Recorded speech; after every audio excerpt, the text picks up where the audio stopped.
sketch. Unbidden, the serving-maid delivered another glass of hot rum and water. The maid, maybe 14, with wide apple-coloured cheeks and a weak chin, gave him a sideways glance full of suspicion. He grinned at her and pointed to his face. "Soot from the fire. I'm sending a report back to London." His hand brushed against his shoulder, puffing soot from his black tailcoat into his eyes. She pressed her lips together and marched away, her little body taut with indignation. Well, she didn't understand he had to send his report by the next mail coach. Not much time for sentiment or bathing just yet. By the time he finished his notes, the drinks hadn't done their job of settling his cough. He knew it would worsen if he lay down, so he opened his writing desk to pull out a piece of notepaper. "Dearest Fanny," he wrote to his sister, "where to begin? I wrote my betrothed this morning, so I thought I should send my news to someone else. Was ever a man so busy? I'm editing my upcoming book. Did I tell you it will be called Sketches by Boz?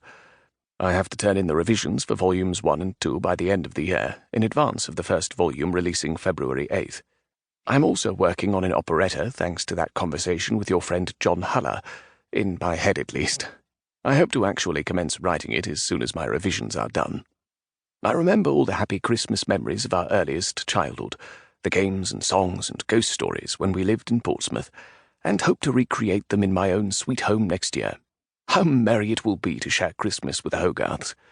To think that you, Letitia, and I will be settled soon with our life's companions. Soon we will know the sounds of happy children at our hearths, and celebrate all the joys that the season should contain in our private chambers." He set down his pen without signing the letter. It might be that he would have more to add before returning to London. He had no idea how long it would be before they recovered the Marchioness of Salisbury's body, if indeed anything was left. Restacking his papers, he considered the question of her jewels. Had they burned? At least the priceless volumes in the library all had survived, despite the walls being damaged. His brain kept churning, so he pulled out his copy of Sketches by Boz. He would edit for a while before retiring to his room at the Salisbury Arms. No time for sleep when work had to be done. Pounding on the chamber door woke him. Daylight scarcely streamed through the tattered edges of the inn's curtain. Charles coughed. He still tasted acrid soot at the back of his throat. Indeed, it coated his tongue. The pounding came again as he scratched his unshaven chin. Had the Morning Chronicle sent someone after him? He'd put his first dispatch from the fire on the mail coach. Pulling his frock coat over his stained shirt, he hopped across the floor while he tugged on his dirty trousers. Soot puffed into the air with each bounce. "Coming! Coming!" he called. The hinges squeaked horribly when he opened the door.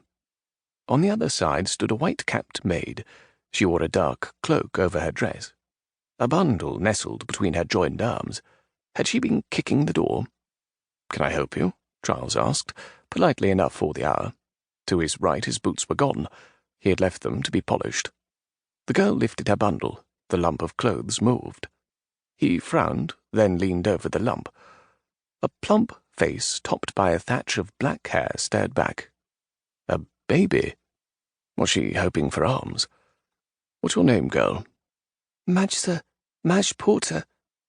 "Well, Madge Porter, I can spare you a few coins for the babe if you'll wait for a moment. Having hard times?" She stared hard at him. He realized the cloaked figure was the tiny serving-maid from the 8 Bells. "He's my sister's child." "I see. Is she at work?" He laughed choked. "She is not in here with me, if that's what you're thinking." Her mouth hung open for a moment. "No, sir, I don't think that." "What, then?" He glanced around for his overcoat, which had a few coins in a pocket. "What is the babe's name?" "Timothy, sir." She tightened her weak chin until her pale skin folded in on itself. "Timothy Dickens," she warbled. "Dickens?" He took another glance at the babe. Cherry-red pursed lips and a squashed button of a nose. He didn't see any resemblance to his relatives. His voice sharpened. "Goodness, Madge, what a coincidence." Her voice strengthened. "I don't think so, sir." He frowned. The serving-maid did not seem to understand his sarcasm. "I've never been to Hatfield before. My family is from Portsmouth. I don't know if your Timothy Dickens is a distant relative of mine or not. Who is his father?" "She died in the fire." He tilted his head at the non sequitur.